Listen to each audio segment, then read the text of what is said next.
안녕하세요, 알파TV입니다. 오늘은 오랜만에 참나 이야기를 한번 해볼까 합니다. 궁극의 신인 하빌, 그리고 깨달음, 은, 자기의 희생으로 이룰 수 있습니다. 이는 단순히 내 육신이 죽는다는 뜻이 아니라 나를 잊어버리는 것을 의미합니다. 포탄이 떨어지는 전장에서 부상 입은 동료를 구하기 위해서 포화 속으로 뛰어드는 용기 있는 전우들은 그 순간 자기를 잊은 겁니다. 지하철 선로 안에 떨어진 일면식이 없는 한 사람을 구해내려고 순식간에 뛰어든 한 아저씨는 그 순간 자기를 잊은 겁니다. 94세의 나이에 별세하시기 20일 전까지도 자신보다 어린 요양원 노인들을 돌보던 한원주 요양병원 원장님은 그 돌봄의 순간 자기를 잊은 겁니다. 자신을 잊어버리면 나는 사라지고 전체가 드러나게 되겠죠. 다른 말로는 내가 사라지는 그 순간 신과 함께합니다. 대신 희생하고자 하는 마음, 기독교에서는 십자가의 대속이라고 표현을 합니다. 이러한 자기 희생이라는 우리의 집단 무의식적 상징은 모든 고대 인류에게서 공통적으로 이러한 형태들이 나타납니다. 즉, 제물을 바치는 의례, 희생제의에서 그 힌트를 얻을 수가 있습니다. 희생제의는 내가 직접 희생하는 대신에 자신을 상징하는 아끼는 무언가를 대신 바치는 행위입니다. 이러한 의례는 자기 희생의 원형적인 우리 내면의 요소들을 일깨우는 행위입니다. 지금에 와서 보면 고대의 이런 일들이 미개해 보일 수 있겠지만 이러한 희생제의는 신, 참나, 깨달음 이런 것들을 가까이 하려는 우리 인간의 본능적인 태도입니다. 사실 형태만 달라졌지 지금도 여전히 같은 행위들을 우리는 반복하고 있습니다. 이 인간의 깊은 영역에 있는 집단 무의식은 원형들의 역동이기 때문에 현대사회가 아무리 발전한다고 해도 심연의 심리 과정은 우리의 조상들과 다를 게 없습니다. 우리 인류의 깊은 무의식 안에는 대속하고 대신 희생해야 된다는 관념이 있는 것입니다. 만약에 한 아버지가 자신과 딸, 둘 중에 하나만 살릴 수 있는 상황이라면 그는 기꺼이 자신을 포기하고 희생을 할 겁니다. 이때 희생된 아버지는 죽지 않습니다.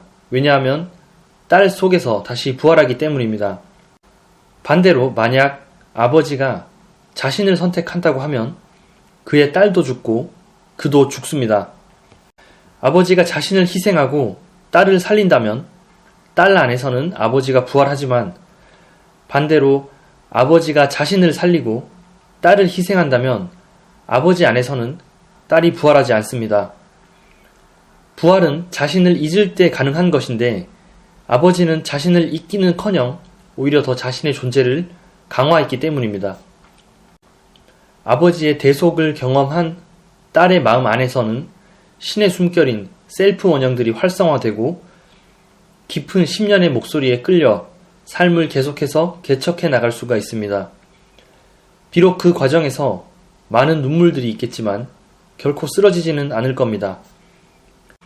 딸의 심연에서 아버지는 현자 또는 데모 원형으로 부활하여서 그를 보조하고 안내하여 셀프로 인도합니다.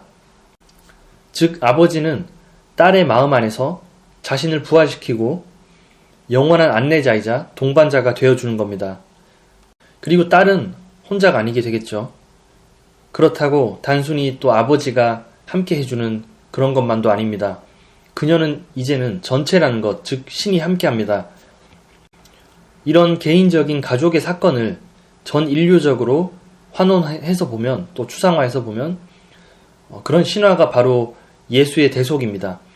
그래서 예수의 대신 피 흘림, 죽음 이런 것들은 역설적이게도 우리 마음 안에서 신을 드러나게 했습니다. 제가 기독교는 아니니까 좀 오해하지 않고 들으셨으면 좋겠습니다. 지금 제가 종교 이야기를 하려는 게 아니에요.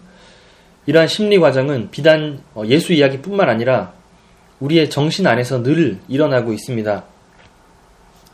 오늘 나를 대신해서 또 무엇이 희생되었는가? 그래서 그것이 오롯이 내 안에서 부활했는가? 오늘 내가 먹은 돼지, 소, 닭 이런 것들이 또 그리고 오늘 내가 우연히 밟은 개미, 그리고 내가 환경을 오염시키는 그런 행위들로 인해서 희생된 것들 등등, 그런 모든 것들의 희생은 내 안에서 부활했는가? 그래서 그들의 희생을 헛되지 않게 하기 위해서 나는 올바르게 나아가고 있는가?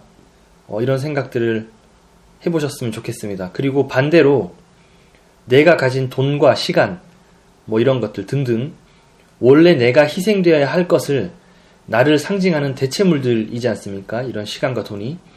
이런 것들을 희생함으로써 그러한 내 희생을 통해서 나는 누군가의 정신 안에서 부활했는가? 이것도 함께 생각해 봐야 될 것 같습니다.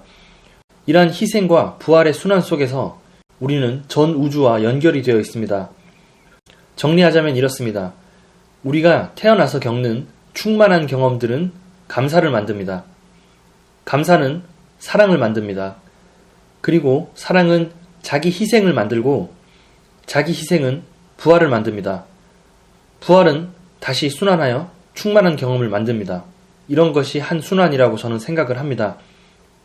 이런 과정 속에서 참나와 신은 아주 슬며시 빛처럼 잠시 드러날 뿐입니다. 시간과 공간의 경계가 무너지는 체험을 한다면 그 순간 찰나의 빛만으로 우리는 그것을 경험하고 또 확신할 수가 있습니다. 자, 오늘은 여기까지 하겠습니다. 감사합니다.